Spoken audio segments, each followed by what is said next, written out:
أما بعد فأعوذ بالله من الشيطان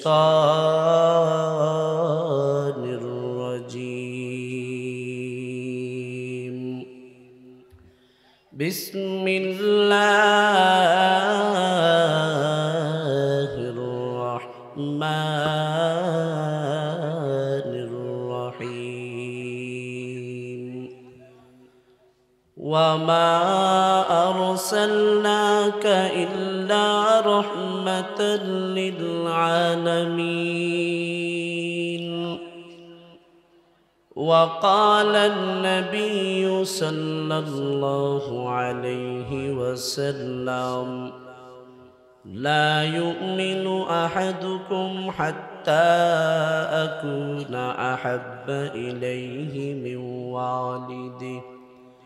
من والده وولده والناس أجمعين، أو كما قال النبي عليه الصلاة والسلام. صدق الله مولانا العظيم، وصدق رسوله النبي الأمي الكريم، ونحن على ذلك لمن الشاهدين والشاكرين والذاكرين. الحمد لله رب العالمين. اللهم صل على محمد وعلى آل محمد، كما صليت على إبراهيم وعلى آل إبراهيم إنك حميد مجيد. اللهم بارك على محمد وعلى آل محمد، كما باركت على إبراهيم وعلى آل إبراهيم إنك حميد مجيد.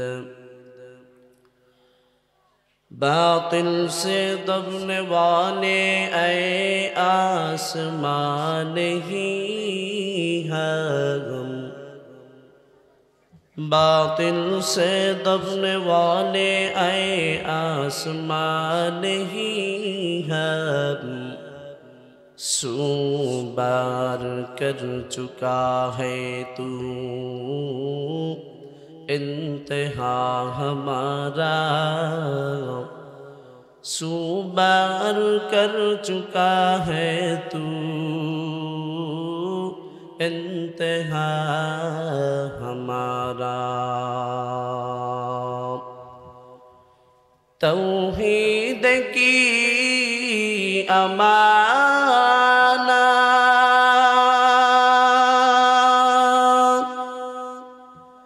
सीनों में है हमारे,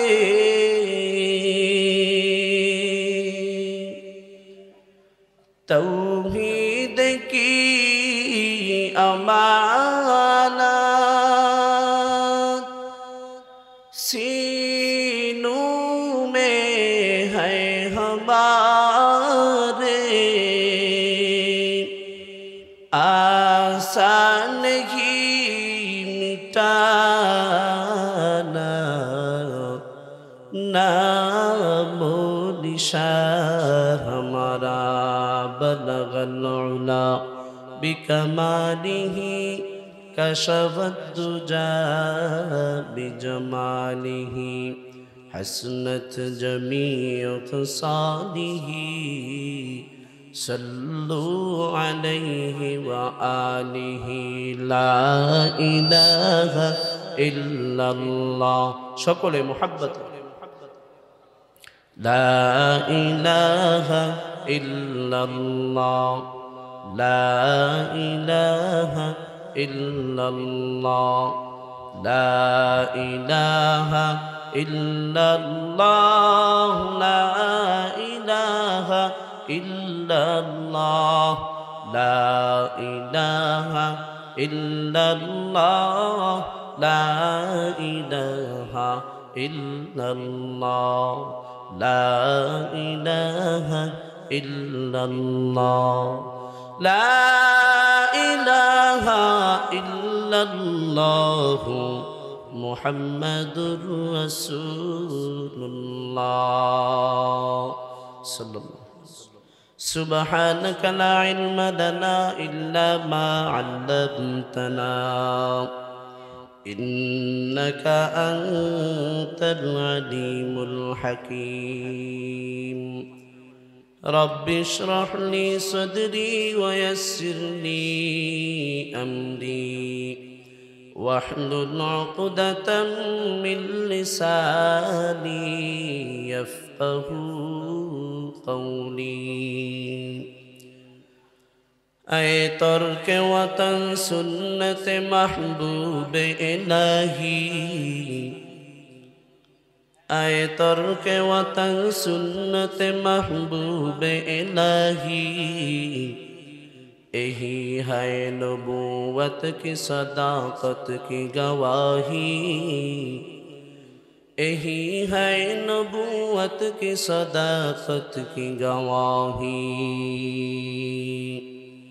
मुहम्मद अरबी है नबी रस्ते पेशवार मुहम्मद अरबी है नबी रस्ते पेशवार आलम हुआ जिसकी पैदाइश से उजाला आलम हुआ जिसकी पैदाइश से उजाला मुहम्मद हमारा नबी रोज़ क़ियामत मुहम्मद हमारा नबी रोज़ क़ियामत शफायत करेगा अल्लाह की पस गुनहगार उम्मत शफायत करेगा अल्लाह की पस गुनहगार उम्मत अल्हम्दुलिल्लाह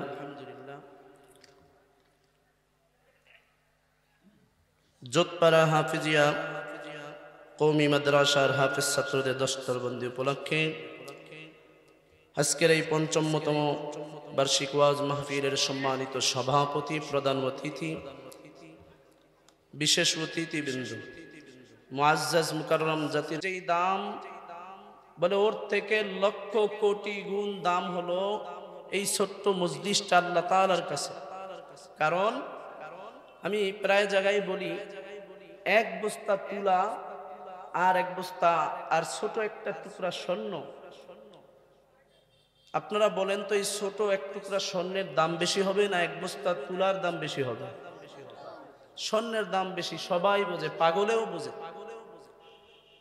এই মজলিসটা যদিও আমাদের কাছে ছোট কিন্তু আল্লাহ তাআলার কাছে এই মজলিসটা স্বর্ণের টুকরার থেকেও দাম এর জন্য যেহেতু দামি মজলিসে আসছি আল্লাহ আমাদেরকে কবুল করেছেন আমরা যারা আছি সবাই দামি মানুষ ঠিক না বেঠিক আল্লাহ পাক রব্বুল আলামিন আমাদের সকলকে তার প্রিয় বান্দা হিসাবে কবুল করুন সবাই বলে আমিন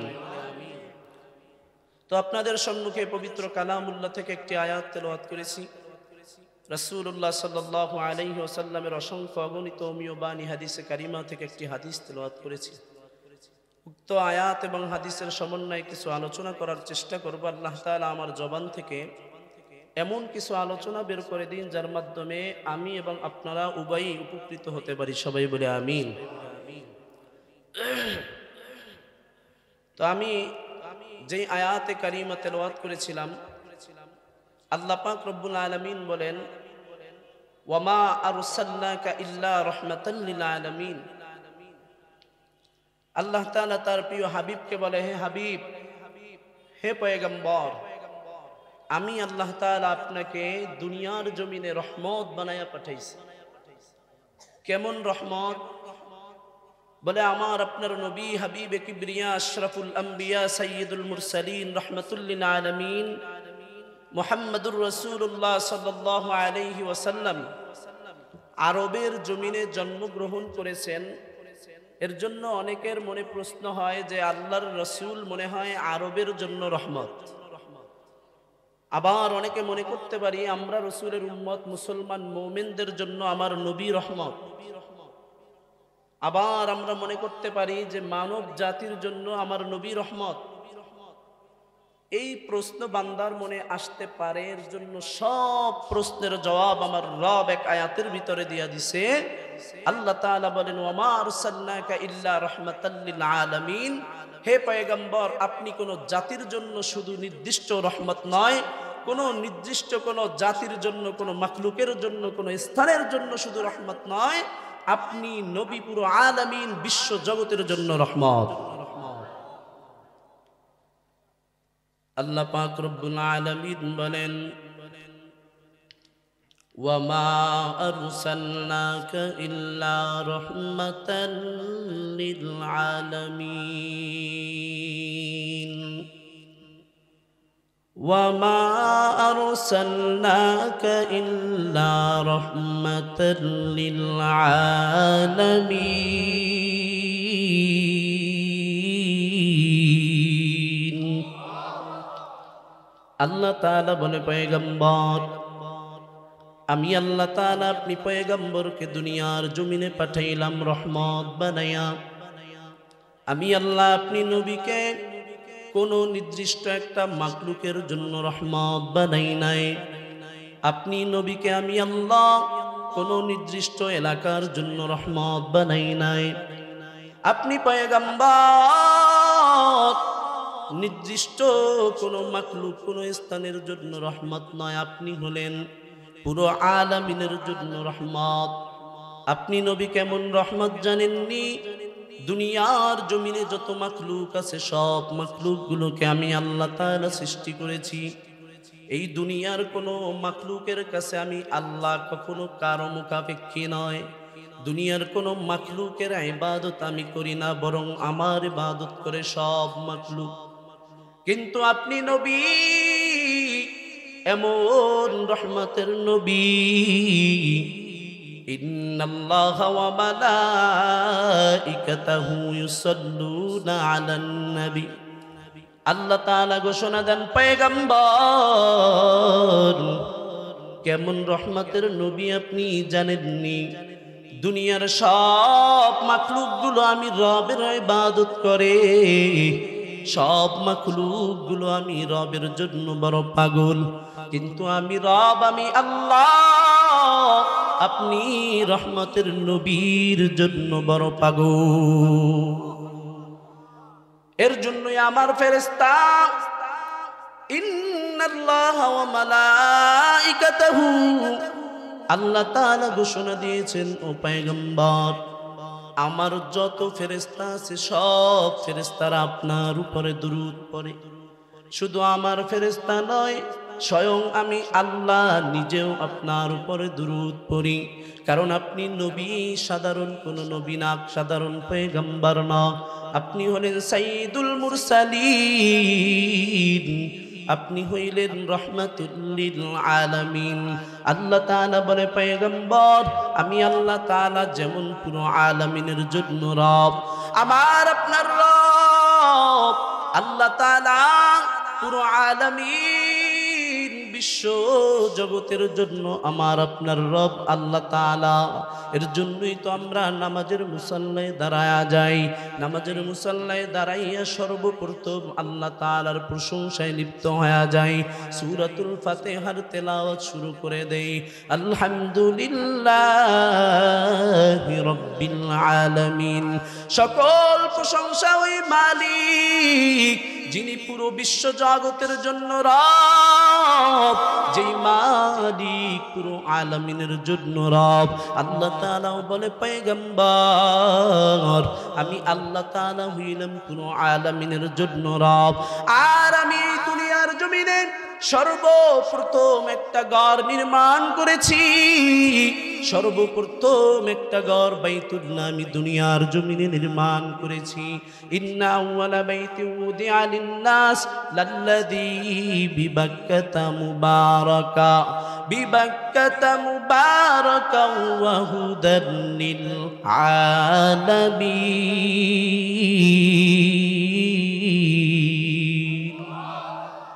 আল্লাহ তাআলা বলে, পয়গম্বর, সর্বপ্রথম দুনিয়ার জমিনে যেই ঘরটা আমি নির্মাণ করেছি ওই ঘরটা হলো বাইতুল্লাহ। মানুষের জন্য আমি আল্লাহ নির্মাণ করেছি। ওই ঘরটাকে আমি আল্লাহ পুরো আলামিনের জন্য হেদায়েতের মারকাজ বানাইছি, হুদাল লিল আলামিন। ওই বাইতুল্লাহকে আমি আল্লাহ আরবের জমিনে নির্মাণ করেছি। এর জন্য ওই বাইতুল্লাহ শুধু আরবের মানুষের জন্য হেদায়েতের মারকাজ নয়, আমি আল্লাহ তাআলা শুধু মুসলমান মুমিনদের জন্য হেদায়েতের মারকাজ বানাই নাই। ওই বাইতুল্লাহ যদি কোনো বেঈমান কাফের হেদায়েতের জন্য যায়, ওই বাইতুল্লাহ আমি বেঈমানদের জন্য হেদায়েতের মারকাজ বানায়া দিছি। আল্লাহ বলে, পয়গম্বর, আমি আল্লাহ যেমন পুরো আলামিনের জন্য রব, আমার ঘর বাইতুল্লাহ যেমন পুরো আলামিনের জন্য হেদায়েতের মারকাজ, ঠিক তেমনি ভাবে আপনি পয়গম্বরও পুরো আলামিনের জন্য রহমত।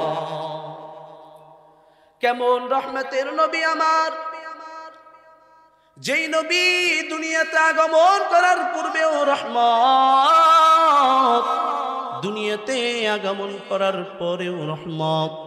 পয়গম্বর দুনিয়াতে আগমন করবেন, আগমনের আগেই আল্লাহ রহমতের নিদর্শন দেখায়া দিছে।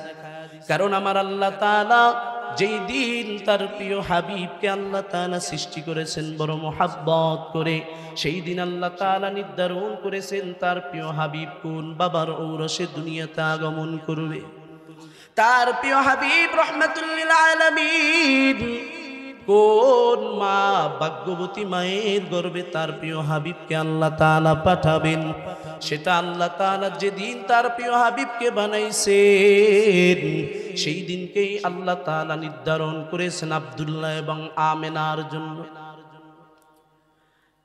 এর জন্য আল্লাহর পয়গম্বর রাহমাতুল লিল আলামিন দুনিয়াতে আগমন করাবেন। আগমন করার পূর্বেই আল্লাহ তাআলা আরবের জমিনে রহমতের নিদর্শন প্রকাশ করে দিয়েছেন। আল্লাহর পয়গম্বরের বাবা আব্দুল মুত্তালিবের সন্তান, আব্দুল মুত্তালিবের প্রিয় সন্তান আব্দুল্লাহ, ওই আব্দুল্লাহর ঔরসে তার প্রিয় হাবিব পয়গম্বরকে দুনিয়ার জমিনে পাঠাবেন। এর জন্য আল্লাহ তাআলা আব্দুল্লাহর ভিতরেই রহমতের নিদর্শন দিয়া দিছে। কেমন রহমতের নিদর্শন, বলে আব্দুল্লাহকে মানুষ দেখলেই কেমন যেন পাগল পারা হয়ে যায়। আরবের জমিনে আব্দুল্লাহ যখন বের হয়, আরবের জমিনে আব্দুল্লাহ বের হইলে সব মানুষগুলো আব্দুল্লাহর দিকে তাকায়া থাকে, কেমন যেন আব্দুল্লাহর চেহারায় মায়া। আব্দুল্লাহর দিকে তাকাইলে আর নজরটা ফিরাতে পারে না, আব্দুল্লাহর দিকে তাকাইতেই মনে চায়। ওই আরবের সুন্দর সুন্দর রমণী, মক্কা নগরীতে যত সুন্দর রমণী, সব রমণীরা আব্দুল্লাহর জন্য বড় পাগল পারা ছিল। আব্দুল্লাহ যখন কাবা চত্বরে বের হয়, বলে ওই আরবের রমণীরা ভিড় করে করে আব্দুল্লাহর দিকে তাকায়া থাকে। একবার আব্দুল্লাহর দিকে তাকাইলে আর নজরটা ফিরাতে চায় না, নজর ফিরাইতে পারে না। আব্দুল্লাহ বিরক্ত হয়ে গেছে। আব্দুল মুত্তালিব বাবার কাছে জানাইয়া দিছে, বাবা আমি আর মেয়েদের জন্য গাবাগিরি বের হইতে পারি না। ওই বাইতুল্লাহ চত্বরে যখন বের হই, সব মেয়েগুলো আমি আব্দুল্লাহর দিকে এক নজরে তাকায়া থাকে, আমাকে বড় ডিস্টার্ব করে। এইবার আব্দুল মুত্তালিব সব বাবাদের কাছে জিজ্ঞাসা করতেছে, তোমাদের ছেলেরা, তোমাদের মেয়েরা আমার ছেলে আব্দুল্লাহর জন্য কেন এত পাগল পারা? এই আরবের জমিনে কত সুন্দর সুঠাম দেহের অধিকারী কত সন্তান আছে, অভাব নাই, আমার আব্দুল্লাহর জন্য কেন এত পাগল? এইবার ওই মেয়ের বাবারা বলে, আব্দুল মুত্তালিব, আমরাও জানি না মেয়েরা কেন আপনার ছেলের জন্য এত পাগল পারা। আমাদের মেয়েরা বারবার বলে, বাবা, দুনিয়ার জমিনে আমাদের কোনো আফসোস নাই, দুনিয়ার জমিনে আমাদের কোনো চাওয়া পাওয়া নাই, একটাই মাত্র চাওয়া পাওয়া, আব্দুল মুত্তালিবের সন্তান আব্দুল্লাহর স্ত্রী হতে চায়।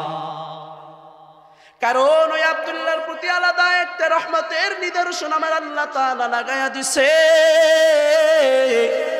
যার জন্য মানুষ আব্দুল্লাহর জন্য পাগল পারা হয়ে যায়। এইবার আব্দুল মুত্তালিবের স্ত্রী আব্দুল্লাহর মা সব মেয়েদেরকে ডাক দিয়া বলতেছে, আম্মা জানরা, আমার সন্তান আব্দুল্লাহকে কেন এত ডিস্টার্ব করতেছো? আব্দুল্লাহর জন্য এত পাগল পারা কেন?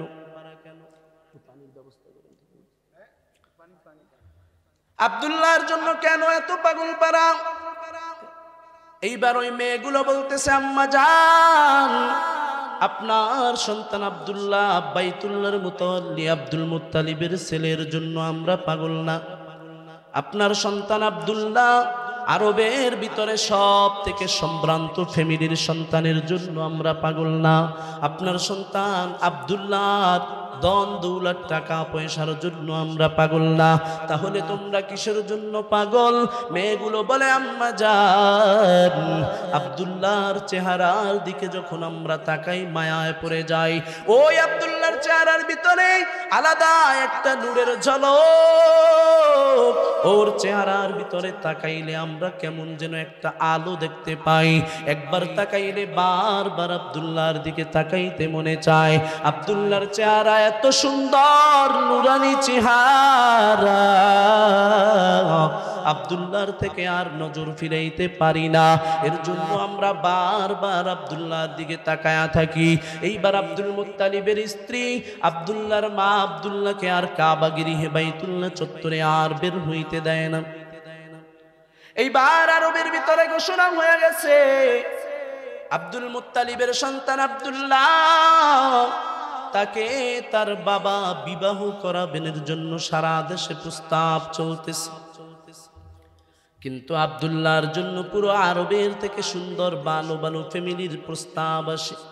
আরবের সব থেকে ধনী ধনী ফ্যামিলি থেকে আব্দুল্লাহর জন্য প্রস্তাব আসে, কিন্তু আব্দুল্লাহ কারো প্রস্তাবে রাজি হয় না, কারণ আব্দুল্লাহর সাথে আমিনার সাথে সিলেক্ট করে রেখেছেন কে?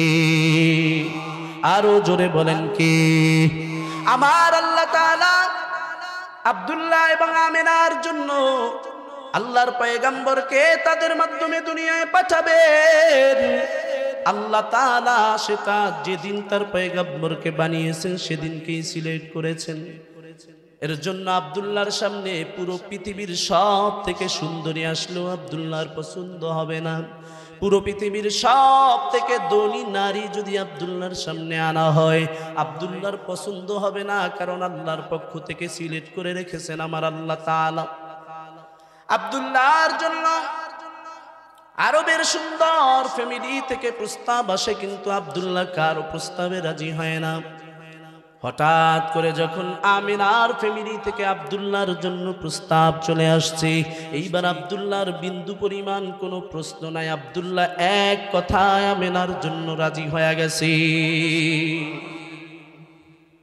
এইবার আব্দুল মুত্তালিব আব্দুল্লাহ এবং আমিনার সাথে বিবাহ বন্ধনে আবদ্ধ করার পর আব্দুল্লাহ ঘর থেকে আর বের হয় না, দীর্ঘ ৩-৪ দিন যাবৎ কাবা গৃহে বের হয় না, কারণ এইবার নতুন বিবাহ হয়েছে। আমিনাকে আব্দুল্লাহ নির্জনে সময় দিতেছে। ৩-৪ দিন যাওয়ার পর এদিকে সব আরবের রমণীরা লোক ঠিক করে রেখেছে, আব্দুল্লাহ যদি কাবা চত্বরে আসে আমাদেরকে জানাইবা। বহুদিন যাবত আব্দুল্লাহকে এক নজর দেখতে পারি না। আব্দুল্লাহ যদি কাবা চত্বরে আসে আমাদের কানে কানে সংবাদ পৌঁছায়া দিবা, যাতে করে আব্দুল্লাহকে এক নজর আমরা দেখতে পারি। এইবার ৩-৪ দিন বিবাহর পর আব্দুল্লাহ কাবা চত্বরে একটু বের হয়েছে, সাথে সাথে আরবের সব রমণীদের কানে কানে সংবাদ পৌঁছায়া গেছে, শুনছনি আব্দুল্লাহ কাবা চত্বরে বের হয়েছে। আব্দুল্লাহকে যদি দেখতে চাও তাড়াতাড়ি কাবা চত্বরে চলে আসো। এইবার সব মেয়েগুলো সুন্দর করে পরিপাটি হয়ে যাতে আব্দুল্লাহ তাদেরকে পছন্দ করে, এর জন্য পরিপাটি হয়ে বাইতুল্লাহ চত্বরে সব মেয়েগুলো বীর জমায়। আব্দুল্লাহ এইবার তাকায়া দেখতেছে আগে মেয়েগুলো আব্দুল্লাহর জন্য যেমন পাগল পারা ছিল, আব্দুল্লাহকে একবার দেখলে ওই মেয়েগুলো আর নজর ফিরাইতে পারতো না। কিন্তু আজকে আব্দুল্লাহ লক্ষ্য করতেছেন মেয়েগুলো একবার আব্দুল্লাহর দিকে তাকায়, দ্বিতীয়বার আর তাকায় না। এক একজনে একবার তাকাইয়া চলে যায়, দ্বিতীয়বার আর তাকায় না। এইবার আব্দুল্লাহর মনে প্রশ্ন, আব্দুল্লাহ মেয়েদেরকে ডাক দিয়া বলতেছে, ও আরবের বোনেরা, এতদিন আমি আব্দুল্লাহর জন্য তোমরা এত পাগল পারা ছিল, আমি আব্দুল্লাহকে দেখার জন্য পাগল হয়ে যাইতা, কিন্তু আজকে তোমাদের দেখতেছি আমার দিকে একবার তাকাইলে দ্বিতীয়বার আর তাকাইতে চাও না, কারণটা কি? এইবার মেয়েগুলো বলে, আব্দুল্লাহ আগে তোমার দিকে তাকাইলে তোমার চেহারার ভিতরে যে একটা নূরের ঝলক দেখতাম, আলো চমকাইতে থাকতো, যেই ঝলকের কারণে আমরা সবাই তোমার জন্য পাগল ছিলাম। এখন তো বিবাহ করার পর তোমার চেহারার ভিতরে ওই নূরের ঝলক দেখি না। মুহাদ্দিসিনে ইকরাম বলে, আব্দুল্লাহ আমিনার সাথে যখন বিবাহ বন্ধনে আবদ্ধ হয়ে গেছে, আমিনার আব্দুল্লাহর ঔরসে যখন আল্লাহ তাআলা তার প্রিয় হাবিবকে পাঠাইতেছেন, ওই আমিনার গর্ভে আব্দুল্লাহ কপালের ভিতরে যেই আলো ভর্তিকা ছিল, একটা আলোর নিদর্শন রহমত ছিল। আমিনা আব্দুল্লাহর একত্রে সময় কাটানোর সময় আল্লাহ তাআলা আব্দুল্লাহর রহমতের ওই আলোটা আমিনার গর্ভে দিয়া দিছে।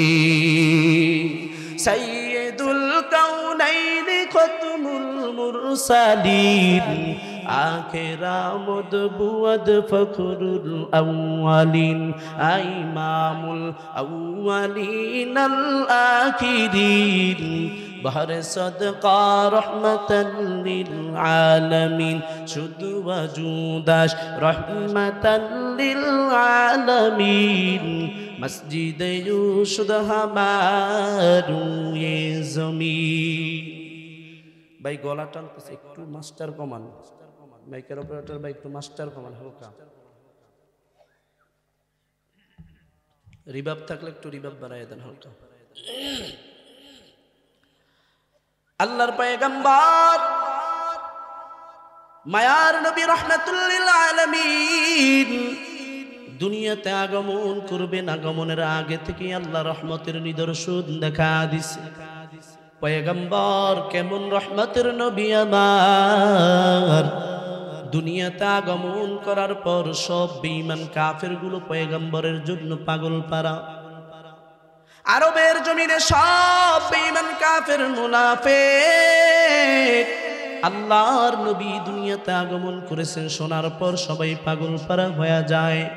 আল্লাহর নবীকে দেখার জন্য আমিনার ঘরে সবাই ভিড় জমায়, এক একজনে এক নজর দেখে আর সবাই গিয়ে আরবের জমিনে সুসংবাদ ছড়ায়া দেয়। শুনছনি আব্দুল মুত্তালিবের ঘরে আব্দুল্লাহর একটা সন্তান হয়েছে, মুহাম্মদ নাম। ওই সন্তানের এত সুন্দর মায়াবী চেহারা, একবার দেখলে বারবার তার চেহারা দেখার জন্য পাগল হয়ে যাইবা। এইবার আবু লাহাব, উতবা, শাইবা, ওলীদ ইবনে মুগীরা, আবু জাহেলের কাছে খবর পৌঁছায়া গেছে যে মুহাম্মদ নামে তোমাদের বংশে একটা সন্তান আসছে।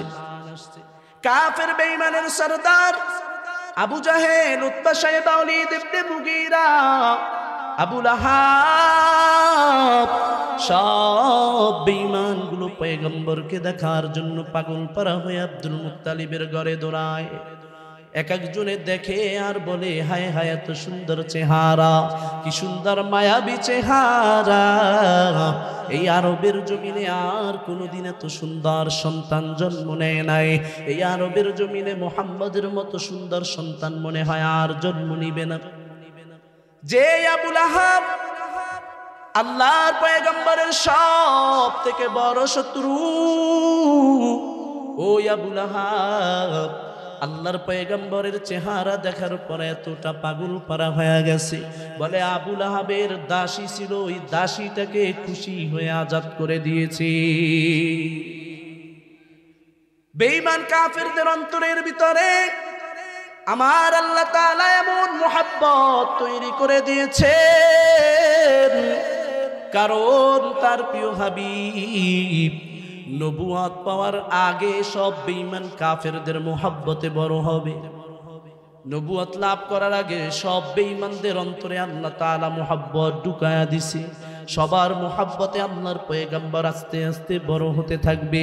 বেঈমান কাফেরগুলো এত মুহাব্বত করে, বলে আমাদের বাতিজার মতো এত সাহসী, এত সুন্দর চরিত্রের অধিকারী এই জমিনে আর কেউ নেই। কিন্তু আল্লাহর পয়গম্বর আল্লাহ তাআলা দুনিয়াতে আগমন করার পূর্বেই তার বাবাকে আল্লাহ তাআলা নিয়ে গেছে। বাবার আদর আল্লাহর পয়গম্বর কোনোদিন পান নাই, বাবা বলে ডাক দিতে পারেন নাই। কিন্তু সব আরবের বেঈমানদের অন্তরে আল্লাহ এমন মুহাব্বত ঢুকাইছে, সবাই যার যার স্থান থেকে বাবার আদর দিতেছে পয়গম্বরকে। কিন্তু মায়ার নবী আল্লাহ তাআলা যেরকম সর্বশ্রেষ্ঠ হাবিব পয়গম্বরকে দুনিয়ার জমিনে পাঠাইছেন, ঠিক তেমনি ভাবে সব থেকে বড় বড় পরীক্ষা আল্লাহর পয়গম্বরকে আল্লাহ তাআলা করেছেন। দুনিয়াতে আগমন করার পূর্বেই তার বাবাকে আল্লাহ তাআলা নিয়ে সব থেকে বড় পরীক্ষা করেছেন। দুনিয়ার জমিনের কত সন্তানের বাবারা তাদেরকে আদর করে, আরবের সন্তানদের বাবারা হাত ধরে ধরেও কাজ বাজারে নিয়ে যায়, সন্তানদেরকে সুন্দর সুন্দর খেলনা কিনে দেয়, কিন্তু আল্লাহর নবীকে কোনো বাবা নেয় না। আল্লাহর নবী রাহমাতুল লিল আলামিন, মায়ার নবী মাঝে মাঝে একা একা চিন্তা করে আর কান্না করে, আমার বাবা কই। সব সন্তানদের বাবারা আসে আর তাদেরকে কত আদর করে খেলনা কিনে দেয়, কিন্তু আমার বাবা আজ পর্যন্ত আমার কাছে আসলো না। আমার বাবা কোথায়? একা একা চিন্তা করে আর কান্না করে, কারো কাছে মনের বেদনা বলে না। হঠাৎ করে একদিন আল্লাহর পয়গম্বর খেলার মাঠে গিয়ে লক্ষ্য করতেছে সব বাবারা এসে সন্তানদেরকে হাত ধরে ধরে নিয়ে যায়, কিন্তু আল্লাহর পয়গম্বরের মনে কত ব্যথা। পয়গম্বরের বাবা নাই, কোনোদিন বাবা বলে ডাক দিতে পারে নাই। এইবার মায়ার নবী আমার রাহমাতুল লিল আলামিন সাইয়্যিদুল মুরসালিন, মায়ার নবী খেলার পর মাঠের কিনারায় বসে বসে একা একা কান্না করতেছে। ওদিকে আমেনা চিন্তা করতেছে, আমার সন্তান মুহাম্মদ সময় মতো সন্ধ্যার আগে বাসায় ফিরে আসে। আজকে সন্ধ্যা হয়ে গেল, কিন্তু আমার সন্তান মুহাম্মদকে কেন দেখি না।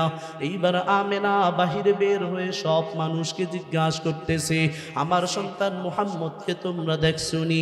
এইবার একজন বলতেছে, আমেনা তোমার সন্তান নাম কি আমরা তো জানি না, তোমার সন্তানকে ভালো করে চিনিও না, তবে একটা সন্তান দেখেছি ওই খেলার মাঠের কিনারায় বসে বসে কান্না করতেছে। ওই সন্তানটা কেমন যেন বাবা বাবা বলে কান্না করে। যাও যাও গিয়ে দেখো ওই সন্তানটা কার সন্তান।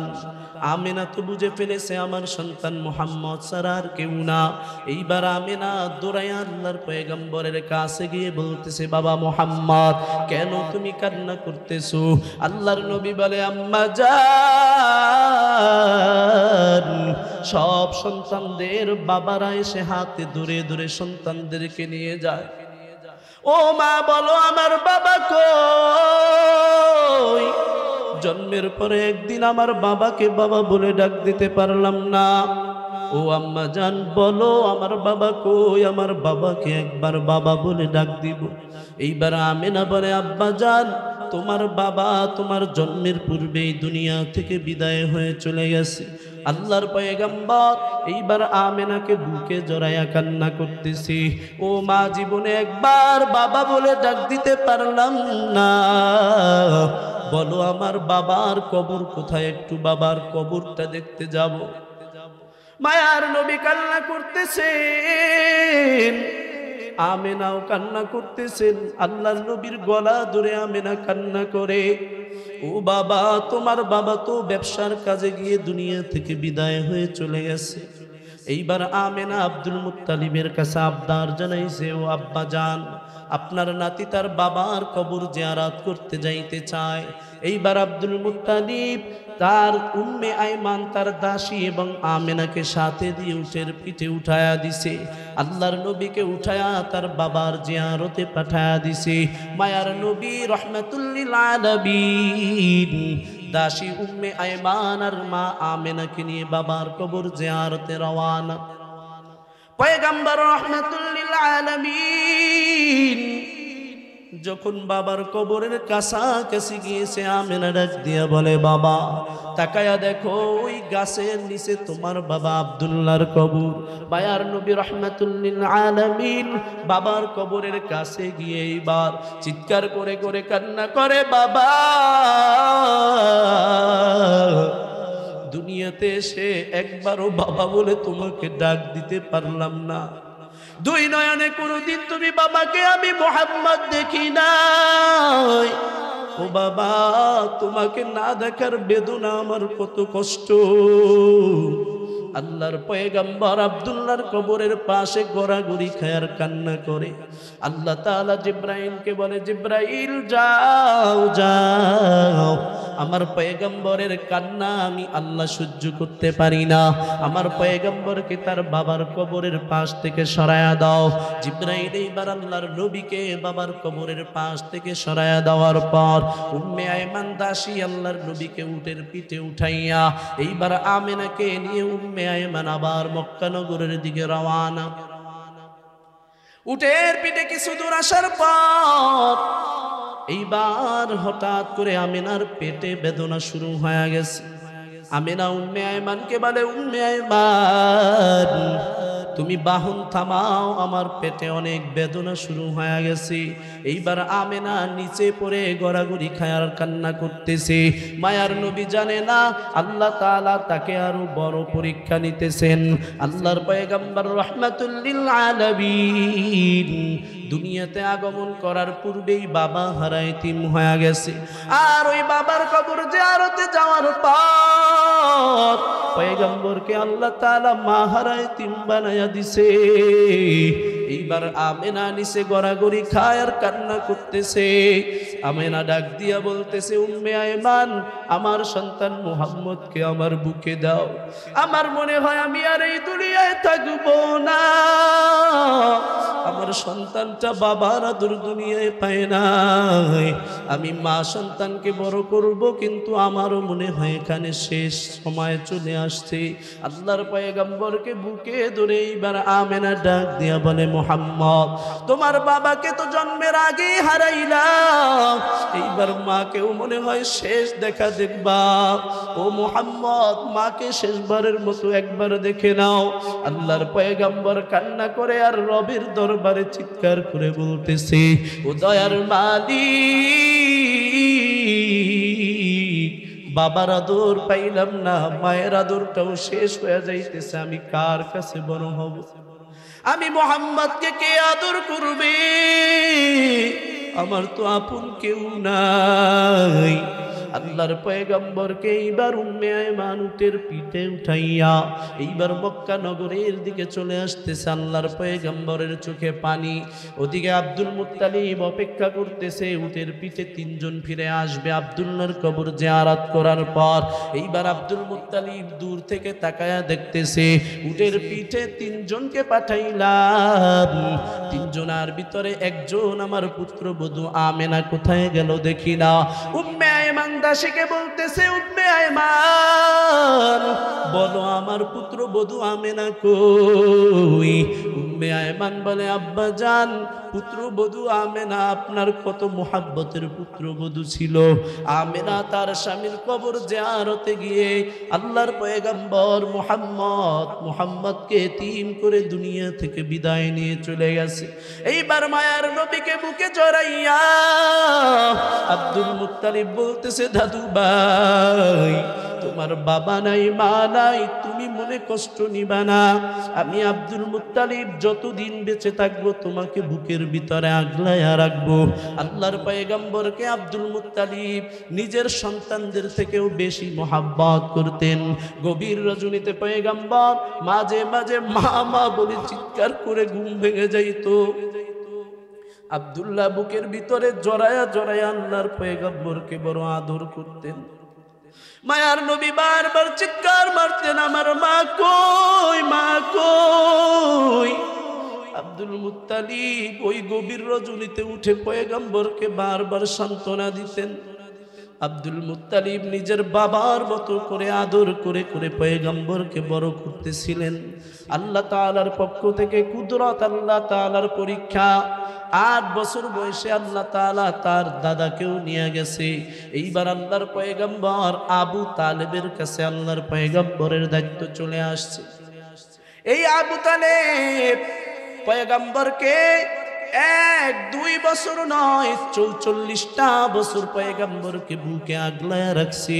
এই আবু তালেবের জন্যই বেঈমান কাফেরগুলো পয়গম্বরকে সরাসরি আক্রমণ করতে পারে নাই। যতদিন পর্যন্ত আবু তালেব দুনিয়াতে ছিল আল্লাহর পয়গম্বরকে সরাসরি কোনো বেঈমান আক্রমণ করার সাহস পায় নাই। কারণ আবু তালেব ছিল ওই আরবের ভিতরে আব্দুল মুত্তালিবের সন্তান, অনেক বড় সম্ভ্রান্ত ফ্যামিলির লোক। আল্লাহর পয়গম্বর রাহমাতুল লিল আলামিন আস্তে আস্তে বড় হয়ে গেছে। এইবার আল্লাহ তাআলা তার প্রিয় হাবিবকে নবুয়তের আমানত দান করবেন। দুনিয়ার ভিতরে সব থেকে বড় আমানত নবুয়তের আমানত। কিন্তু আল্লাহর পয়গম্বরের 2টা হাত তো মজবুত দরকার, নয়তো বেঈমান কাফেরগুলো আল্লাহর পয়গম্বরের উপর আক্রমণ করবে। এর জন্যই আল্লাহ তাআলা 25 বছর বয়সে আল্লাহ তাআলা আম্মা জান খাদিজাতুল কুবরার সাথে পয়গম্বরের বিবাহ সিলেক্ট করে দিয়েছেন। আল্লাহ তাআলার কুদরতে আম্মা জান খাদিজাতুল কুবরার অন্তরের ভিতরে পয়গম্বরের জন্য বড় মায়া। এইবার পয়গম্বরের জন্য নিজের পক্ষ থেকে প্রস্তাব পাঠানোর পর এইবার আল্লাহর পয়গম্বরের সাথে খাদিজার সাথে যখন বিবাহ বন্ধনে আবদ্ধ হয়ে গেছে, এইবার আল্লাহর নবীর একটা হাত মজবুত হয়ে গেছে আবু তালেবের জন্য, দ্বিতীয় হাত আল্লাহ মজবুত করেছেন আম্মা জান খাদিজাতুল কুবরার জন্য। এখন যদি কোনো বেঈমান আল্লাহর পয়গম্বরকে আক্রমণ করতে চায়, আম্মা জান খাদিজা আরবের ভিতরে সব থেকে ধনী নারী, আম্মা জান খাদিজার ভয়ে কোনো বেঈমান পয়গম্বরকে আক্রমণ করতে পারবে না। আবু তালেবের কারণে কোনো বেঈমান আল্লাহর পয়গম্বরকে আক্রমণ করতে পারবে না। এইবার আল্লাহর নবী 40 বছরে আসার পর আল্লাহ তাআলা পৃথিবীর সব থেকে বড় আমানত নবুয়তের আমানত আল্লাহ তাআলা দান করেছেন। নবুয়তের আমানত দান করার পর আল্লাহ বলেন পয়গম্বর এইবার আপনি গোপনে গোপনে আরবের জমিনে দাওয়াত দেন। আল্লাহর নবী গোপনে গোপনে 1 নয় 2 নয় 3টি বছর আরবের জমিনে দাওয়াত দেয়। এইবার হযরতে আবু বকর সিদ্দিক রাদিয়াল্লাহু তাআলা আনহু বারবার আল্লাহর নবীকে বলে পয়গম্বর কতদিন আর গোপনে দাওয়াত দিব, আমরা একটু প্রকাশ্যে দাওয়াত দিতে চাই। আল্লাহর নবী বলে আবু বকর আল্লাহর পক্ষ থেকে যেই দিন আমার নির্দেশ আসবে তুমি একা কেন, আমি মুহাম্মদ দ্বীনের দাওয়াতের জন্য বের হয়ে যাব প্রকাশ্যে। এইবার আল্লাহ তাআলার সিদ্ধান্ত, আল্লাহ তাআলা আয়াত নাযিল করলেন আনদির আশীরাতাকাল আকরাবিন। আল্লাহর পয়গম্বর যখন আদেশ পেয়েছেন এইবার আল্লাহর নবী সাথে সাথে দৌড়াইয়া পাহাড়ের চূড়ায় চলে গেছে। ওই পাহাড়ের চূড়ায় যাওয়ার পর আল্লাহর নবী এইবার আরবের সব বড় বড় গোত্র নেতাদেরকে ডাক দিয়া বলতেছে, সকলকে একত্রিত হওয়ার জন্য আল্লাহর পয়গম্বর যখন ডাক দিয়েছে, আরবের নেতা আবু লাহাব, আবু জাহেল, উতবা, শাইবা, ওয়ালিদ ইবনে মুগীরা সব বেঈমান কাফেরদের সরদারগুলো রাসূলের ডাকে সবাই একত্রিত হয়ে গেছে। কারণ তখন সব বেঈমানগুলো আল্লাহর নবীকে বড় মুহাব্বত করে। পয়গম্বর রাহমাতুল লিল আলামিনকে বেঈমানরা আল আমিন বলে উপাধি দিয়েছে। বেঈমান কাফেরগুলো সব আমানত আল্লাহর পয়গম্বরের কাছে রাখতো, এত বিশ্বাস করত। আল্লাহর নবী যা বলে সব বেঈমানরা নির্দ্বিধায় মেনে নেয়। এইবার আল্লাহর নবী বলে, ও গোত্র সম্প্রদায়, ও গোত্রের নেতারা, তোমাদেরকে আমি যদি এখন সংবাদ দেই, আমরা যেই পাহাড়ে দাঁড়ানো, এই পাহাড়ের পিছনে তোমাদের জন্য শত্রু দল আছে, বিশ্বাস করবানি? আবু জাহেল, উতবা, শাইবা লাফ দিয়া বলতেছে, ও মুহাম্মদ, আপনার মতো সত্যবাদী, আপনার মতো এত ভালো মানুষ আরবের জমিনে আর কেউ নাই, আপনি যা বলবেন সব আমরা মেনে নিব। এইবার আল্লাহর নবী বলে, আবু লাহাব, তোমরা যেই লাত, মানাত, উজ্জার ইবাদত করো, তোমরা যেই মূর্তির উপাসনা করো, ওই মূর্তিগুলো সব মিথ্যা, তাদের ধর্ম মিথ্যা। ওই ধর্মটা বাদ দিয়ে এক আল্লাহর ইবাদতে মগ্ন হয়ে যাও। যখন আল্লাহ তাআলার পক্ষ থেকে আল্লাহর পয়গম্বর বেঈমান কাফেরদের সামনে সর্বপ্রথম প্রকাশ্যে দাওয়াত শুরু করে দিয়েছে, এইবার বেঈমান কাফেরদের মাথা গরম হয়ে গেছে। মুহাম্মদ কি বলে? মুহাম্মদ নতুন ধর্মের দাওয়াত দিতেছে, না না, মুহাম্মদকে মানা যাবে না। এইবার আবু লাহাব চিৎকার দিয়ে বলতেছে, তাব্বান লাকা ইয়া মুহাম্মদ, তাব্বান লাকা ইয়া মুহাম্মদ, হে মুহাম্মদ তোমার উপরে লানত, হে মুহাম্মদ তুমি ধ্বংস হয়ে যাও। এইবার আবু লাহাব, বেঈমান কাফেরদের সরদার আবু লাহাব, ওই পাহাড়ের পাদদেশ থেকে একটা পাথরের টুকরা নিয়ে যখন হাত উঠাইছে পয়গম্বরের দিকে মারবে, আল্লাহ তাআলা জিবরাইলকে পাঠিয়ে দিয়েছে, জিবরাইল যাও যাও আমার পয়গম্বরকে জানায়া দাও, আমার পয়গম্বরকে আবু লাহাব মারার জন্য একটা হাত উঠাইছি, আমি আল্লাহ তাআলা ওই আবু লাহাবের দুই হাত ধ্বংস করে দিব। আল্লাহ তাআলা আয়াত নাযিল করেছেন, তাব্বাত ইয়াদা আবি লাহাবি ওয়া তাব। জিবরাইল আল্লাহর পয়গম্বরকে কাছে জানায়া দিয়েছেন, ও পয়গম্বর, আবু লাহাব একটা হাত উঠাইছে আপনার দিকে, আপনাকে মারার জন্য। আল্লাহ তাআলা জানায়া দিয়েছেন, আপনার কোনো টেনশন নাই, কোনো চিন্তা নাই। ওই আবু জাহেল এক হাত উঠাইছে, আর আমার আল্লাহ তাআলা আবু জাহেলের দুই হাত চিরেই ধ্বংস করে দিবে। পয়গম্বর আল্লাহর পক্ষ থেকে সাহায্যের বাণী শোনার পর আল্লাহর নবী এইবার দ্বীনের দাওয়াতের কাজ আস্তে আস্তে বাড়ায়া দিতেছে। পয়গম্বর রাহমাতুল লিল আলামিন এইবার গভীর রজনীতেও বিভিন্ন গড়ের ভিতরে গিয়ে গিয়ে কোরআনের দাওয়াত দেয়, বাইতুল্লাহ চত্বরে কোরআনের তেলাওয়াত করে। আর ওই আরবের ছোট ছোট শিশুরা পর্যন্ত বাইতুল্লাহ চত্বরে ভিড় করে মুহাম্মদের তেলাওয়াত শোনার জন্য। ওই বেঈমান কাফেরের সরদারদের ঘরের ভিতরের মহিলারাও সহ্য করতে পারে না, বলে মুহাম্মদের কোরআনের তেলাওয়াত, এত সুন্দর তেলাওয়াত, মুহাম্মদ কি যেন একটা কবিতা পাঠ করে, ওই কবিতা বারবার বারবার শুনতে মনে চায়। এইবার আবু জাহেল, উতবা, শাইবা, ওয়ালিদ ইবনে মুগীরা দেখে সব বড় বড় ফ্যামিলির মহিলারা পর্যন্ত, সরদারদের মহিলারাও তেলাওয়াত শোনার জন্য দৌড়ায়।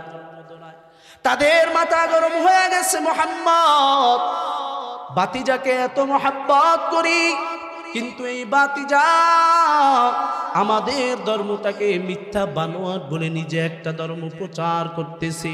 এই বাতিজাকে তার নতুন ধর্ম প্রচার করতে দেওয়া যাবে না। এইবার আবু জাহেল, উতবা, শাইবা, ওয়ালিদ ইবনে মুগীরা বিভিন্ন জায়গায় দেখতেছে আল্লাহর পয়গম্বর বাজারে গিয়ে বড় জনসমাবেশ দেখলে সেখানেও গিয়ে কোরআনের দাওয়াত দেয়।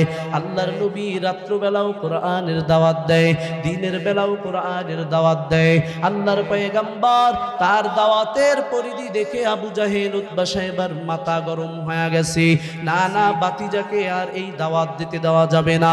বাতিজা নতুন একটা ধর্মের দাওয়াত দিতেছে, আর তার দাওয়াতে আমাদের সব লোকগুলো পাগল পারা হয়ে যায়। এইবার আবু তালেবের কাছে সংবাদ জানায়া দিয়েছেন, ও আবু তালেব, বাতিজাকে এত মহব্বত করি, কিন্তু বাতিজা নতুন একটা ধর্ম নিয়ে প্রচার শুরু করে দিয়েছে, আর ওই ধর্মের প্রতি আমাদের সব মানুষগুলো পাগল পারা হয়ে যায়। আমাদের ধর্মের লোকগুলো বাতিজার জন্য বড় পাগল পারা। বাতিজাকে বলবা বাতিজা যেন আর কোরআনের দাওয়াত না দেয়, বাতিজা যেন আরবের জমিনে আর দাওয়াত না দেয়, তাহলে বাতিজার সাথে কোনো আদাওয়াতি নাই। আবু তালেব এইবার আল্লাহর পয়গম্বর গভীর রজনীতে যখন বাসায় ফিরেছে, আবু তালেব বলে, বাতিজা, আবু জাহেল, উতবা, সাইবা, ওলীদ ইবনে মুগীরা সব বেঈমানের সরদারগুলো তোমাকে সংবাদ জানায়া দিয়েছে তুমি নাকি নতুন একটা ধর্মের দাওয়াত দাও। ওই দাওয়াত যদি বন্ধ করো, কেউ তোমার সাথে কোনো আদাওয়াতি করবে না, আর যদি ওই দাওয়াত তুমি চালায়া যাও, সব মানুষগুলো তোমার শত্রুতে পরিণত হয়ে যাবে। আল্লাহর পয়গম্বরকে বলার পর আল্লাহর পয়গম্বর আগের থেকে দাওয়াতের কাজ আরো বাড়ায়া দিয়েছে। দেখবেন একদল ইমানদার আছে,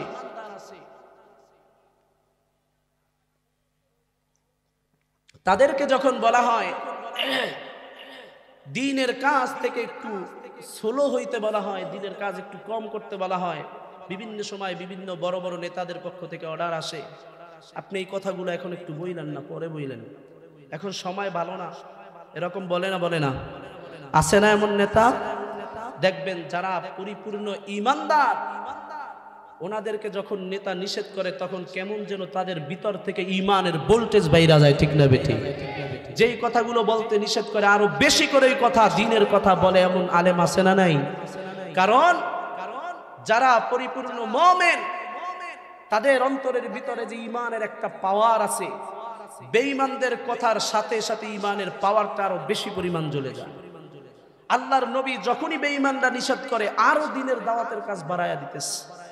যখনই আবু জাহেল, উতবা, সাইবা দেখে না মুহাম্মদকে কোনোভাবে ফিরানো যায় না, এইবার বলে, আবু লাহাব বলতেছে, মুহাম্মদকে বড় বড় সম্পদের লোভ দেখাও, নারীর লোভ দেখাও, দেখবা মুহাম্মদ এমনি দূর হয়ে যায়।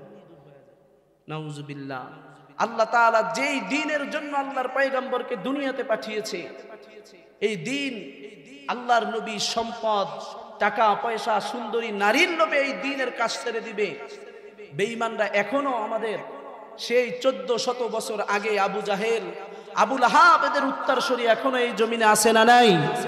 দেখবেন আলেমদেরকে বড় বড় কলগার লোভ দেখায়, আলেমদেরকে টাকার বস্তার লোভ দেখায়। ওরা চিন্তা করে, কারণ এগুলো ওদের অনেক আগের থিওরি, যে ইমানদারদের ইমান নষ্ট করতে হবে ধন দৌলত টাকা পয়সার লোভ দেখায়। আল্লাহর নবী, মায়ার নবী, যখন রাত্রবেলা দ্বীনের কাজ শেষ করে বাসায় আসার পর আবু তালেবের কাছে সংবাদ শুনতেছে। আবু তালেব বলে, বাতিজা, আবু জাহেল তোমার কাছে সংবাদ দিয়ে গেছে, তুমি যদি এই দ্বীনের দাওয়াতের কাজ থেকে দূরে সরে যাও, কোরআনের দাওয়াত না দাও, তাহলে এই আরবের জমিনে সব থেকে বড় সম্মানের চেয়ারটা তোমাকে দিয়া দিবে। তুমি যদি এই কাজ থেকে দূরে সরে যাও, আরবের সব থেকে সুন্দরী নারীটা তোমার হাতে দিয়ে দিবে। তুমি যদি এই কাজ থেকে দূরে সরে যাও, তুমি আরবের জমিনে যা চাও সব তোমাকে দেওয়া হবে। আল্লাহর পয়গম্বর এইবার চোখের পানি ছেড়ে কান্না করে করে বলতেছে, ও চাচা আবু তালেব, আমার বাবা দুনিয়াতে আগমন করার পূর্বেই চলে গেছে, বাবার আদর পাইলাম না। আমার মা কিছুদিন আমাকে লালন পালন করার পর মাও চলে গেছে। মা বাবা চলে যাওয়ার পর আমার দাদা আব্দুল মুত্তালিব আমাকে অন্তর দিয়ে মোহাব্বত করত। দাদা আব্দুল মুত্তালিবও দুনিয়া থেকে বিদায় নিয়ে চলে গেছে। এখন আপনি চাচার কাছে আমি মুহাম্মদ, আপনি হলেন আমার সব থেকে বড় গার্ডিয়ান। আপনি যা বলবেন সেটা মানা আমার জন্য এটা অধিকার, আমার মানতেই হয়। কিন্তু চাচা আপনি জানেন না, আমি যেই দাওয়াতের কাজ করতেছি, যেই কোরআনের দাওয়াত দেই, এটা আমার বানোয়াট কোনো দাওয়াত না, এটা আমার বানোয়াট কোনো কিতাব না, এটা আমার আল্লাহর পক্ষ থেকে আমাকে আমানত দিয়েছে। এই কাজ থেকে কখনো আমি দূরে সরতে পারবো না। ও চাচা আবু তালেব, বেঈমানরা তো আমাকে আরবের জমিনে সব থেকে বড় চেয়ারের লোভ দেখাইলো, বেঈমানরা তো আমাকে আরবের জমিনে সব থেকে সুন্দরীর লোভ দেখাইলো। এই বেঈমানরা আরবের জমিনের কেন, আমি মুহাম্মদকে যদি পুরো পৃথিবীর সব থেকে বড় চেয়ার দান করে, আমি মুহাম্মদকে যদি পৃথিবীর সব সুন্দরী নারীগুলোকে দিয়ে দেয়, আমি মুহাম্মদকে যদি পুরো পৃথিবীটা পায়ের কাছে ফালায়া দেয়, আমি মুহাম্মদের এক হাতে যদি চন্দ্র দেয়, আমার এক হাতে যদি সূর্য দেয়, তারপরেও বিন্দু পরিমাণ এই দিনের কাছ থেকে দূরে সরব না। মায়ার নবী ডাক দিয়ে বলে, চাচা তারা যে অফারগুলো আমাকে দিয়েছেন, এই অফারগুলো আমি মুহাম্মদের কাছে মানা সম্ভব না, কারণ আমার জন্য আল্লাহ আমানত দিয়েছে, এই আমানতে রক্ষা করা এটা আমার দায়িত্ব। ও চাচা আপনি কিছু বলবেন না, তারা জিজ্ঞাসা করলে বলবেন বাতিজার সাথে তোমরা বুঝো। এইবার আবু তালেব বলে, ও বাতিজা তুমি এই কাজগুলো তোমার মতো করে তুমি করতে থাকো, আমি আবু তালেব যতদিন এই জমিনে থাকবো তোমার পাশে থেকে তোমাকে সাপোর্ট দিয়ে যাব। এইবার আবু তালেব আল্লাহর নবীকে আরো সাহস দিতেছে। আবু তালেব পয়গম্বরকে বলে, মুহাম্মদ আমি যতদিন থাকবো তোমাকে সাপোর্ট দিব, কোনো টেনশন নাই, তুমি সুন্দরভাবে কাজ করো। বেঈমান কাফের গুলো এইবার দেখে বাতিজাকে কোনো লোভ লালসায় কাজ হয় না, বাতিজাকে এইবার সাধারণভাবে হবে না। এইবার আল্লাহর নবীর কাছে সংবাদ পাঠায়া দিছে, উতবাকে পাঠাইছে, উতবা যাও আমার বাতিজা মুহাম্মদকে জানায়া দাও, বাতিজা মুহাম্মদের সাথে আমরা খোলা আকাশের নিচে ফয়সালা করব। এইবার উতবা আল্লাহর পয়গম্বরের কাছে আসার পর আল্লাহর পয়গম্বর কোরআনের তেলাওয়াত শুরু করে দিয়েছে। উতবা কোরআনের তেলাওয়াত শোনার পর উতবার অন্তরের ভিতরে কোরআনের জন্য মায়া জন্মে গেছে। এইবার উতবা চুপ করে কিছুক্ষণ পর চলে গেছে। চলে গিয়ে এইবার উতবা বলতেছে, তোমরা বাতিজার এই আওয়াজ বন্ধ করতে চাও, তোমরা বাতিজার কোরআনের দাওয়াত বন্ধ করতে চাও, এটা কোশ্চিনকালেও হবে না, কারণ বাতিজা যেই তেলাওয়াত করে ওই তেলাওয়াতের ভিতরে এত মধু, একবার যদি শুনো বারবার শুনতে মনে চাবে।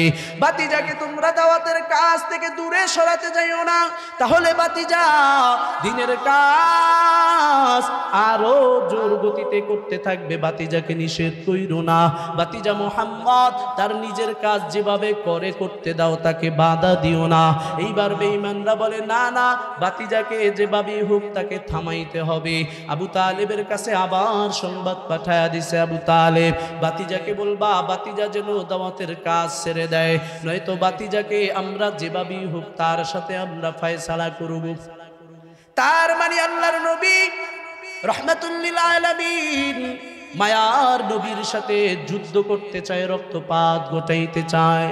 আল্লাহর নবী শোনার পর আবু তালেবের কাছে বলে, চাচা আপনি জানায়া দেন, আমি মুহাম্মদ কোনো রক্তপাত চাই না, আমি মুহাম্মদ কোনো হাঙ্গামা দ্বন্দ্ব চাই না।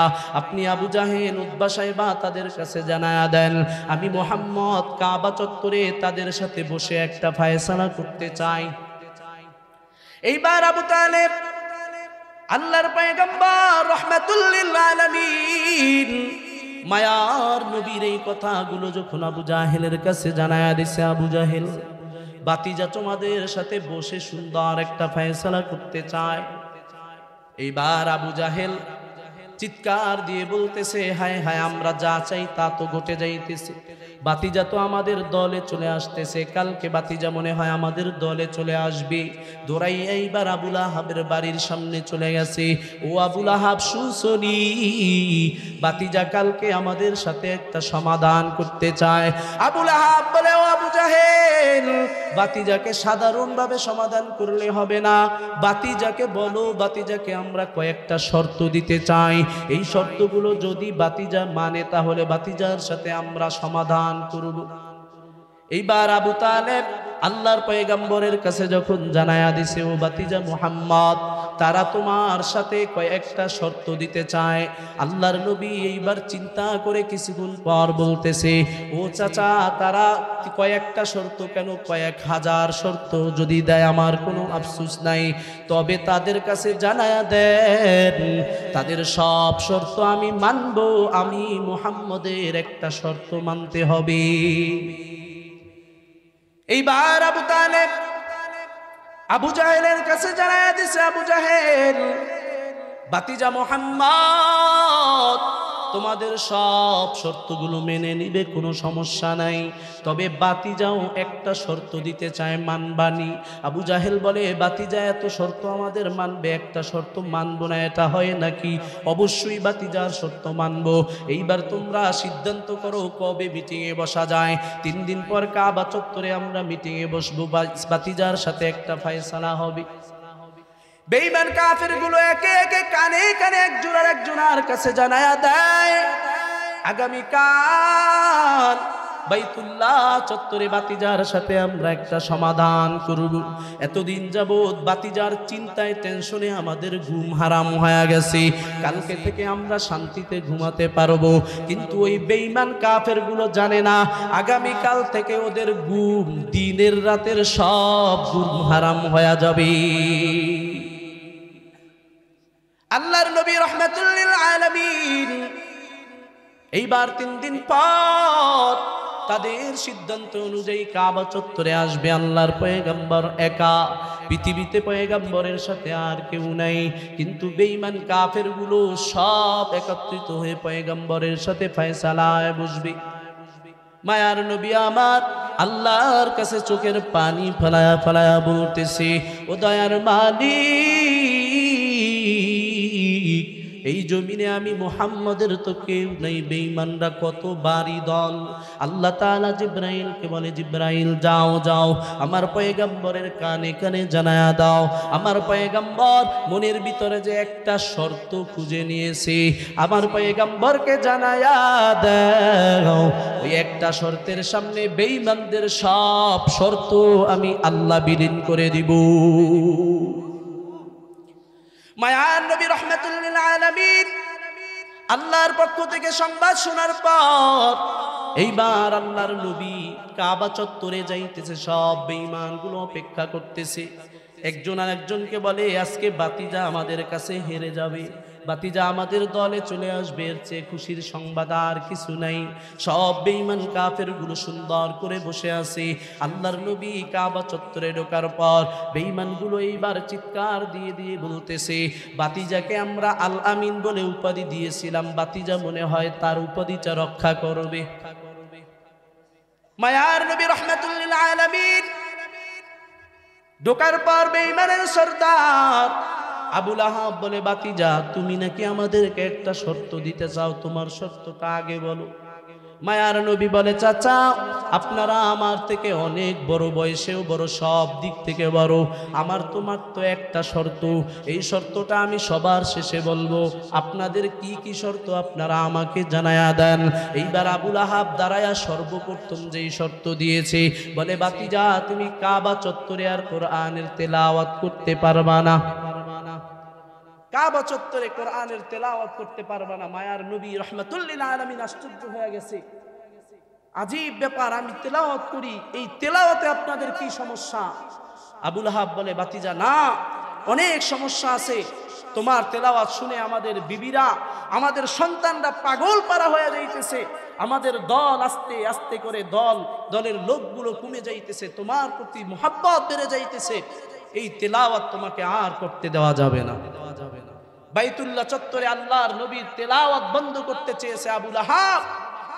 ওই আবু লাহাবের কিছু জারজ সন্তান এই জমিনে আছে না নাই? আরো জোরে চিৎকার দিয়ে বলেন, আছে না নাই? এরাও বলে এই জমিনে কোরআনের আওয়াজকে বন্ধ করে দিবে, নাউজুবিল্লাহ। এরা বিভিন্ন মাদ্রাসায় তালা দিতে চায়, বিভিন্ন জায়গায় মাহফিলের স্টেজ থেকে দ্বীনের কথা বলতে গেলে মুখ থেকে এখনো মাইক কেড়ে নিয়ে যায়, আছে না নাই? এরা চায় এই জমিন থেকে কোরআন বিদায় করবে, কোরআনের ধারক বাহক যারা আছে তাদেরকে বিদায় করে দিবে।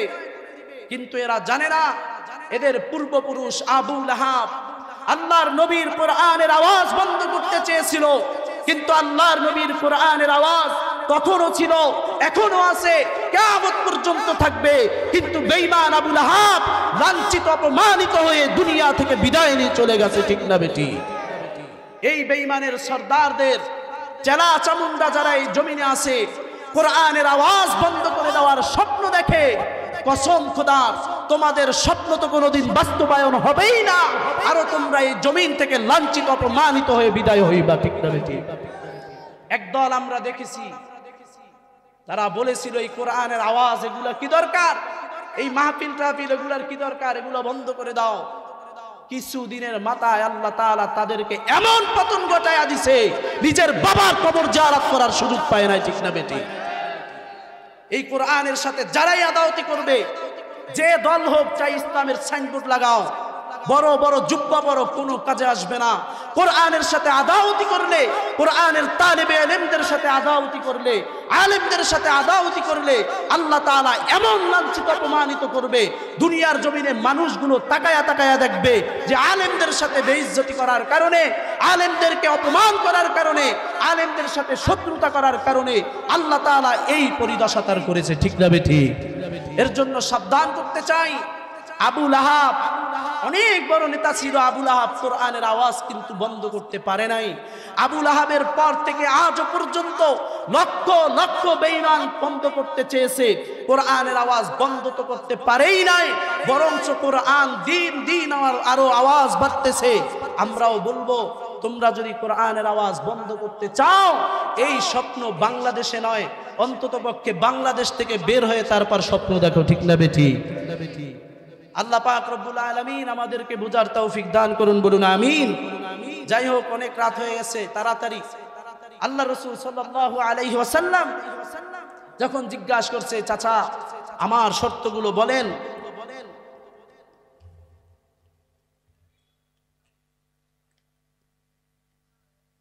তো কি বলেন?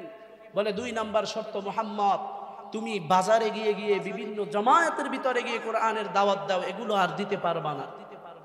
3 নাম্বার শর্ত, তুমি বাসার ভিতরে ঢুকে ঢুকে মহিলাদেরকে কোরআনের দাওয়াত দাও, এই দাওয়াত তুমি আর এখন থেকে দিতে পারবা না। 4 নাম্বার শর্ত, আবু জাহেল দাঁড়ায়া বলতেছে, বাতিজা আমাদের লাত মানাত উজ্জা আমাদের প্রভুদেরকে বচ্ছনা করে, অপমানিত করে, এগুলো যেন আর করতে না দেয়, না করে, এগুলো বাতিজাকে নিষেধ করতে হবে। এইবার 5 নাম্বার শর্ত কি? আবু লাহাব বলে, বাতিজা 5 নাম্বার শর্ত হলো তুমি আর তোমার ঘর থেকে বের হইতে পারবা না, ঘরের ভিতরেই তোমার থাকতে হবে। বলেন তো, আল্লাহর নবী যদি ঘরের ভিতরেই থাকে, বের না হয়, যদি বের না হইতো, এই পরিপূর্ণ যে একটা দিন আমরা পেয়েছি, এই দিনটাকে আমরা পাইতাম? আরো জোরে বলেন, এই দিন আমরা পাইতাম না। আল্লাহর রসুলকে বলতেছে ঘর থেকে যেন বের না হয়, তাহলে কোরআনের দাওয়াত কে দিবে? আল্লাহর নবী রাহমাতুল লিল আলামিন, আল্লাহ তাআলা এমন হিকমত দিয়েছে। আল্লাহর নবী বলে, চাচা আপনাদের সব শর্ত আমি মেনে নিব, আরো যদি শর্ত দিতে চান সব মেনে নিব, তবে আমার শর্ত মানতে হবে। আমার একটা শর্ত আছে, মাদ্রাসার ছাত্ররা আলেমরা জানেন, শর্ত আসলে এরপরে যাজা, যদি শর্ত পূরণ হয় তাহলে যাজা দেওয়া হয়। নবী আমার শর্ত দিয়েছে যে আমার শর্ত পূরণ করো, যাজা স্বরূপ তোমাদের সব শর্ত আমি মুহাম্মদ মেনে নিব, আমার শর্তটা মানতে হবে। এইবার আবু জাহেল কয়, বাতিজা তাড়াতাড়ি বলো তোমার শর্তটা কি, তাড়াতাড়ি বলো। আল্লাহর নবী বলে, চাচা এত লাফায়েন না, আমার শর্তটা মানতে পারবেন কিনা একটু চিন্তা করেন। সবাই বলতেছে, বাতিজা তুমি তাড়াতাড়ি তোমার শর্তটা বলো, আমরা মানবো, কোনো সমস্যা নাই, তোমার শর্ত মানার পরে পরে তুমি আমাদের শর্তগুলো মেনে নিবা। এইবার আল্লাহর নবী দাঁড়ায়া বলতেছে, ও চাচা আবু তালেব, আবু জাহেল, উতবা, শাইবা, ওলীদ ইবনে মুগীরা, আপনারা আমাকে শর্ত দিয়েছেন বাইতুল্লাহ চত্বরে কোরআনের তেলাওয়াত করতে পারবো না, আমি কোনোদিন আরবের জমিনে গিয়ে কোরআনের দাওয়াত দিতে পারবো না, আমি ঘরের ভিতরে গিয়ে মহিলাদেরকে দাওয়াত দিতে পারবো না, আমি আপনাদের মূর্তি লাত মানাত উজ্জাদেরকে বর্ষনা করতে পারবো না, আমি মুহাম্মদ ঘরের ভিতরে থাকবো, আমার ঘর থেকে আমি বের হইতে পারবো না, আপনাদের সব শর্তগুলো আমি মেনে নিব, আমার একটা শর্ত, আবার শর্তটা হইল এই, এখানে আপনারা যত কাফের বেঈমান মুসলমানরা আছেন, উপস্থিত সব মানুষ আমি মুহাম্মদের হাতে হাত রেখে এই মুহূর্তে কালিমা পড়ে মুসলমান হয়ে যাবে। কাদের কুদরতু দারি বরকামান আন্তা রব্বি আন্তা হাসবি দুল জালাল তুহি কাদের জলিলুল্লাহ জাহাদর বহর হালে তুহি মেরা নিগাহদার চিস্তে দুনিয়া আজ খুদা গাফিল বুদান নিকামা শুকরাউ ফরজিন্দোজা। আল্লাহ তাআলার কুদরত, আল্লাহ তাআলা যেখানে তার কুদরত দেখায়া দেয়, আল্লাহ তার হাবিবের মাথায় এমন হিকমত দিলে দিয়েছেন, একটা শর্ত মাত্র, এই শর্তটা মানলে তো বেঈমানদের 5টা শর্ত এমনি বিলীন হয়ে যায়। ঠিক না বেঠি? যদি মুসলমান হয়ে যায় তাহলে এই শর্তগুলোর তো আর কোনো প্রয়োজনই নেই। আল্লাহর নবী যখন এই শর্ত দিয়েছে, এইবার বেঈমানগুলো মাথা গরম হয়ে আবু জাহেল বলতেছে, না, বাতিজার সাথে কোনো শর্ত মর্ত হবে না, বাতিজাকে কেমনে ঠিক করা লাগে এটা আমরা দেখে নিব। তার মানে আল্লাহর নবীকে দুনিয়া থেকে বিদায় করে দিবে। বারবার তারা চেষ্টা করে, কিন্তু আল্লাহর নবীর সামনে এসে তারা আঘাত করার মতো সাহস পায় না, কারণ আল্লাহর নবীকে আল্লাহ তাআলা 2টা বদগাছ দিয়েছেন। 1 নম্বরে আবু তালেব, 2 নম্বরে আম্মাজান খাদিজাতুল কুবরা রাদিয়াল্লাহু তাআলা আন। আম্মাজান আরবের জমিনে অনেক বড় ধনী একজন মহিলা ছিল। কিতাবে আসে তখনকার সময় আম্মাজানের যে স্বর্ণ রূপা ছিল, স্বর্ণই ছিল শুধু 40 মণ। সুবহানাল্লাহ, শুধু স্বর্ণ ছিল 40 মণ। এরপর উট, বিভিন্ন খামার, ধন দৌলত, টাকা পয়সা, ব্যবসা বাণিজ্য, আম্মাজানের অভাব ছিল না। এই সব সম্পদগুলো তো আল্লাহর নবীর কাজে ব্যয় হবে, এর জন্যই আল্লাহ তাআলা আম্মাজানকে সিলেক্ট করেছেন। কিন্তু বেঈমান কাফেরগুলো মাঝে মাঝে আম্মাজানকে চিৎকারি মারতো, খাদিজা তোমার মতো একজন বুদ্ধিমতী মহিলা মুহাম্মাদের পাগল হয়ে গেছো, তোমার মতো বুদ্ধিমতী মহিলা মুহাম্মাদের কি দেইখা পাগল হইলা? মুহাম্মাদের মতো এতিম এই জমিনে কেউ নাই, মুহাম্মাদের মতো অসহায় কেউ নাই, তুমি কেন পাগল হইলা? এইবার খাদিজা বলে, হে আবু জাহেল, আমার স্বামী মুহাম্মাদের তোমরা তাকে নবী মানতে চাও না, তাকে যে তোমরা এত বৎসনা করো, কিসের জন্য? আমার স্বামীর ভিতরে কি নাই? এইবার বেঈমানরা বলে, আবু জাহেল বলে, তোমার স্বামীর তো ধন দৌলত, টাকা পয়সা কিছুই নেই, তাকে আবার নবী মানবো কিভাবে? সে নবী হয় কিভাবে? তার তো ধন সম্পদই নেই। আম্মাজান খাদিজাতুল কুবরাকে আল্লাহ এমন একটা মেধা দিয়েছেন। আম্মাজান খাদিজাতুল কুবরা এবার বেঈমানদেরকে বলতেছে, আবু জাহেল, তোমাদেরকে আমার বাসায় একদিন দাওয়াত খাওয়াতে চাই। তোমাদের যত সর্দাররা আছে সব সর্দারদেরকে নিয়ে আমার বাসায় অমুক দিন হাজির হয়ে যাইবা। এইবার আবু জাহেল, উতবা সাইবা, ওলীদ ইবনে মুগীরা সব কাফেরদের সর্দারদেরকে নিয়ে আবু জাহেল আম্মাজান খাদিজাতুল কুবরার বাসায় হাজির হয়ে গেছে। আবু জাহেল আগের থেকেই আম্মাজানকে বলে, খাদিজা তোমার বাসায় কখনোই আমরা দাওয়াত খাই না, তুমি আমাদেরকে সব থেকে ভিআইপি খাবার খাওয়াইবা। আম্মাজান বলে, আবু জাহেল আরবের ভিতরে সব থেকে দামি খাবার তোমাদেরকে খাওয়াবো। বেঈমানের সর্দারগুলো এইবার খাবার খাওয়ার জন্য দাওয়াতে আম্মাজানের বাসায় হাজির হয়ে গেছে। আম্মাজান খাদিজাতুল কুবরা এইবার বেঈমানদের জন্য অনেক ভিআইপি একটা আয়োজন করেছে। বেঈমান কাফেরগুলো আম্মাজানের বাসায় গিয়ে পেট পুরে খাওয়ার পর একজন আর কাছে কানে কানে জানায়া দিতেছে, বলে, খাদিজা তো আমাদেরকে খাওয়াইলো, আমরা মনে করেছি দাওয়াত দিয়ে খাদিজা মনে হয় তার স্বামীকে ত্যাগ করবে, এর জন্য আমাদেরকে দাওয়াত দিয়েছে। ওই দিন খাদিজাকে আমরা বর্জনা করছি, লজ্জায় মনে হয় মুহাম্মদকে ছেড়ে দিবে, এর জন্য তারা একজনার কানে কানে বলতেছে। কিন্তু আম্মাজান খাদিজাতুল কুবরা কিছুই বলে না, অপেক্ষা করতেছে। আবু জাহেল এইবার চিৎকার দিয়ে বলতেছে, খাদিজা আমাদের খাবারের আয়োজন শেষ, এইবার আমরা যাই। আম্মাজান বলে, ও আবু জাহেল, আমি তোমাদেরকে দাওয়াত দিয়েছি, দাওয়াত খাওয়ানো শেষ, এইবার তোমাদের সাথে আমার কিছু কথা আছে। এইবার আবু জাহেল মনে করছে এই কথা মনে হয় মুহাম্মদকে ত্যাগ করবে, এই সুসংবাদ আমাদেরকে জানায়া দিবে। উতবা সাহেবা আবু লাহাব খুশিতে আত্মহারা হয়ে গেছে। এইবার আম্মাজান খাদিজাতুল কুবরা বেঈমানদের সামনে আসার পর এইবার জিজ্ঞাসা করতেছে আবু জাহেল, বলো তোমাদেরকে দেখতে সুন্দর বেশি না আমার স্বামী মুহাম্মদ সুন্দর বেশি? আবু জাহেল আবু লাহাব বলে তোমার স্বামী মুহাম্মদ শুধু আমাদের থেকে সুন্দর নয়, আরবের ভিতরে সব থেকে বেশি সুন্দর। বলে আমার স্বামীর চরিত্র তোমাদের চরিত্র এক নাকি? বলো না, তোমাদের চরিত্র আমার স্বামীর চরিত্রের থেকে ভালো। এইবার তারা বলে না না খাদিজা, মুহাম্মদের চরিত্রের সাথে আমাদের চরিত্রের তুলনা হবে না, মুহাম্মদের চরিত্র সব থেকে দামি। এইবার আম্মাজান খাদিজাতুল কুবরা বলে ও আবু জাহেল উতবা সাহেবা, আমার স্বামীর আমানতদারি সব থেকে বেশি না তোমাদের আমানতদারি বেশি? আবু জাহেল সহ সব বেঈমানরা বলে না না খাদিজা, এগুলো তুমি কি বলতেছো? মুহাম্মদের আমানতের সামনে আমাদের তো কোনো ধর্তব্যই নাই। এইবার বেঈমানদের সামনে আবু জাহেল উতবা সাহেবা ওলীদ ইবনে মুগীরার সামনে আম্মাজান বলতেছে, ও কাফেরদের সরদার, আমার স্বামী তোমাদের থেকে সব দিক থেকে যদি ভালো হয় তাহলে আমার স্বামীকে তোমরা নবী কেন মানতে চাও না?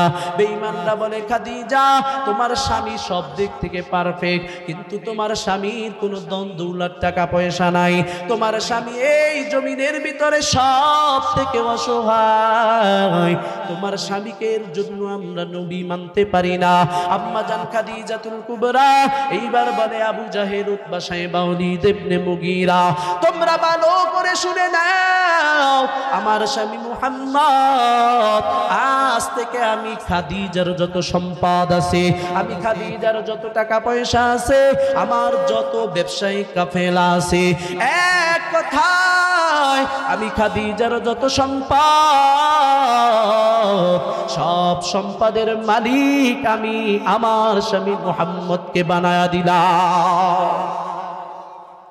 বেঈমানদের মাথা গরম, কি কয় খাদিজা এতগুলো সম্পদের অধিকারী বানায়া দিছে মুহাম্মদ রে, তাহলে তো এইবার আমাদের আর কথা কোনো যায় বলার সুযোগ নেই। খাদিজাতুল কুবরা রাদিয়াল্লাহু তাআলা আনহা বলে, হে আবু জাহেল, এইবার আমার স্বামীকে নবী মানবা না কেন বলো? বেঈমানরা এইবার কথা না বলে সব লেজুর গুটায়া পালাইছে। আম্মাজান খাদিজাতুল কুবরা তার এই কাজের কারণে আল্লাহ তাআলার কাছে এত দামি হয়ে গেছে, আল্লাহ তাআলা আম্মাজান খাদিজার জন্য স্বয়ং নিজে পাগল পারা হয়ে গেছে। আম্মাজান খাদিজাতুল কুবরা যখন ইন্তেকাল করেন, ইন্তেকালের সময় আম্মাজান অসুস্থ হয়ে পড়ছে, আল্লাহর নবীকে হাত ধরে কান্না করতেছে, স্বামী আমার, হে মুহাম্মদ, আপনি, আপনার কাছে আমার কিছু আবদার আছে, আমি খাদিজা মনে হয় আর বাঁচবো না, আপনার কাছে কিছু আবদার করতে চাই। মায়ার নবী রাহমাতুল লিল আলামিন বলে, ও খাদিজা, তোমার চোখে কেন পানি থাকবে? তুমি তো আমার স্ত্রী, তোমার মতো সৌভাগ্যবতী এই জমিনে কোনো মহিলা নাই। তুমি মৃত্যুর চিন্তা করতেছ, যদি তোমার মৃত্যু হয়ে যায়, মৃত্যুর পরে কবরে যাওয়ার সাথে সাথে দুইজন জান্নাতি মহিলা তোমার সাথে দেখা করবে। ওই মহিলা দুইজন জান্নাতে আল্লাহ তাআলা তাদেরকে আমার সাথে বিবাহ দিবে। ওই মহিলা দুইজনও আমার স্ত্রী। তুমি মৃত্যুবরণ করবা, কবরে যাওয়ার সাথে সাথে তারা ফুলের মালা নিয়ে তোমার কবরে হাজির হয়ে যাবে। আম্মাজান খাদিজাতুল কুবরা চোখের থেকে পানি ফেলতেছে, পানি থামে না। পয়গম্বর জিজ্ঞাসা করে, খাদিজা, এত সুন্দর সুসংবাদ শোনার পরেও তোমার চোখ থেকে কেন পানি পড়তেছে? আম্মাজান বলে, ও পয়গম্বর, আপনার স্ত্রীরা আমাকে স্বাগতম জানাবে সেটা কোনো ব্যাপার না, কিন্তু আপনার কাছে আমার আবদার আছে, আবদারগুলো রাখবেন কিনা বলেন। পয়গম্বর বলে, খাদিজা, তোমার কি কি আবদার আমার কাছে জানায়া দাও। এইবার খাদিজা বলে, পয়গম্বর, আমার এক নাম্বার আবদার, আমি যদি মৃত্যুবরণ করি, আমার মৃত্যুর পরে আমার কাপনের কাপড় দুনিয়ার কোনো কেনা কাপড় দিয়ে দিবেন না, আমার জন্য মার্কিন কাপড় কিনবেন না। ও খাদিজা, তাহলে তোমাকে কোন কাপড় পরায়া দাপন দিব? আম্মাজান খাদিজাতুল কুবরা বলে, মায়ার নবী, আমার মৃত্যুর পর আমি চাই আপনার একটা পাঞ্জাবি দিয়ে আমার কাপনের কাপড় বানাবেন।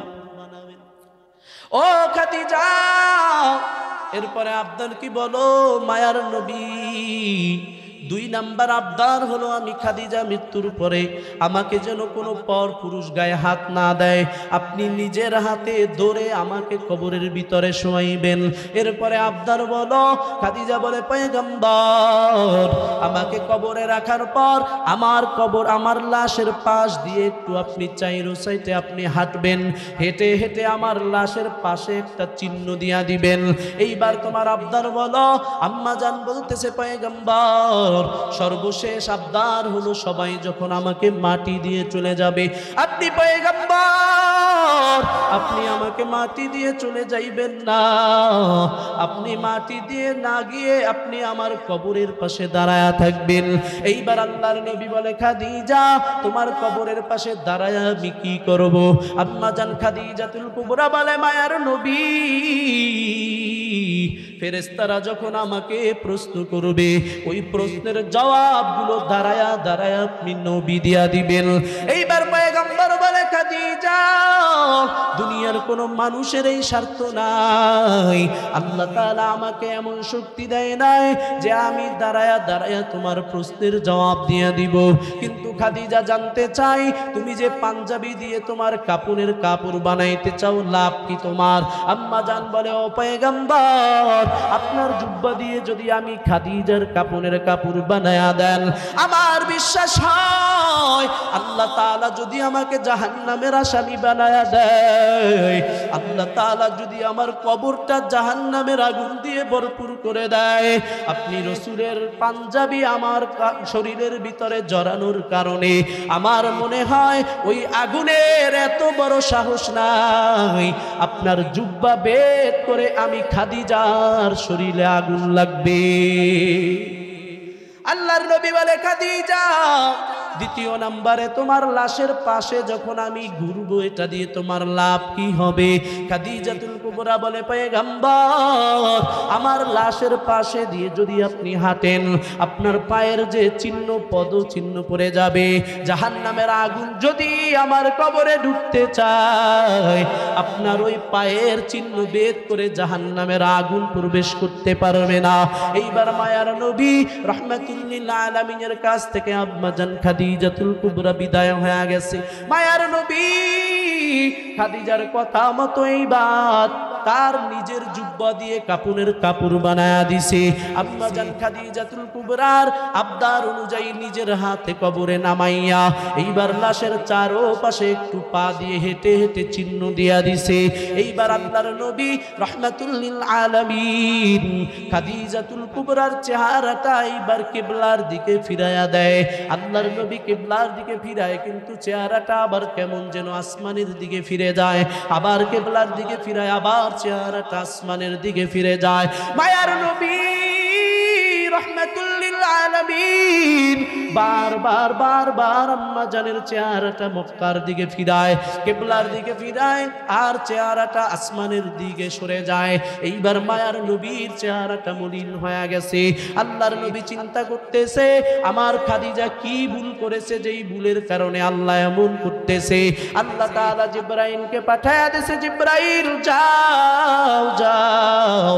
এইবার জিবরাইল মায়ার নবীর কাছে এসে কানে কানে জানায়া দিয়েছে ও পয়গম্বর আপনার খাদিজার চেহারাটা বারবার আপনি ফিরায়া দেন, আবার বারবার আসমানের দিকে চলে যায়। ও নবী আমার আপনার চেহারাটা মলিন হয়ে গেছে, আপনি কোনো টেনশন করবেন না, কোনো চিন্তা করবেন না।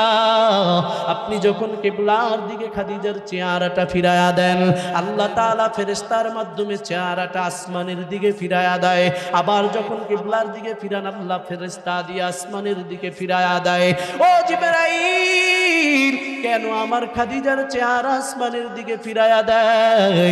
জিবরাইল বলে পয়গম্বর আপনার খাদিজা আল্লাহর কাছে এত প্রিয় হয়ে গেছে, আপনার খাদিজা দুনিয়ার জমিনে জীবিত অবস্থায় আপনি পয়গম্বরকে এত সাপোর্ট দিয়েছে, যার কারণে আপনার খাদিজার মোহাব্বত, আপনি পয়গম্বরের প্রতি যতটা মোহাব্বত খাদিজা দেখাইছে তার থেকে লক্ষ কোটি গুণ বেশি মোহাব্বত আল্লাহ খাদিজাকে করে।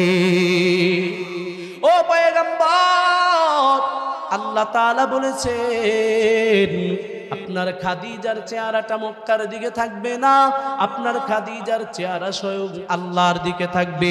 আল্লাহ তাআলা আরশে আজিমে বসে খাদিজার দিকে তাকায়া তাকায়া দেখবে। এইবার জিবরাইল বলে পয়গম্বর, আপনার খাদিজা তো আপনার কাছে একটা আবদার জানাইছে, আপনার খাদিজার প্রশ্নের জবাব আপনি দাঁড়ায়া দাঁড়ায়া দিবেন। মায়ার নবী বলে আমার কাছে আবদার জানাইছে কিন্তু আল্লাহ তো আমাকে এই শক্তি দেয় নাই। জিবরাইল বলে পয়গম্বর শুনে নেন, আপনার খাদিজার প্রশ্নের জবাব আপনি নবীর দিতে হবে না, আমার আল্লাহ তাআলা জানায়া দিয়েছে খাদিজাকে মাটি দেওয়ার পর যখন সবাই চলে যাবে, ফেরেশতা খাদিজার কাছে প্রশ্ন করতে আসলে স্বয়ং আমার আল্লাহ নিজে খাদিজার জবাব দিয়া দিবে। अल्लाह अल्लाह क्या मुबारक नाम है, अल्लाह अल्लाह आशिकों का काम है, अल्लाह अल्लाह तू मेरा माबूद है, अल्लाह अल्लाह तू मेरा माशूक है। আল্লাহ পাক রব্বুল আলামিন তার প্রিয় হাবিবকে সাপোর্ট করার কারণে খাদিজা আল্লাহর কাছে এত প্রিয় হয়ে গেছে। এরকম প্রত্যেকটা মানুষ যে যত বেশি আল্লাহর রাসূলকে মহব্বত করবে সে তত বেশি আল্লাহ তাআলার কাছাকাছি হয়ে যাবে। আপনারা আল্লাহ তাআলার সব থেকে প্রিয় বান্দা হতে রাজি আছেন? কে কে দুইটা হাত জাগায়া দেন। আল্লাহ তাআলা সকলকে রাসূলের প্রিয় মহব্বতের উম্মত হওয়ার তৌফিক দান করুন, বলুন আমিন। আল্লাহ তাআলার খাঁটি উম্মত হওয়ার, খাঁটি বান্দা হওয়ার তৌফিক দান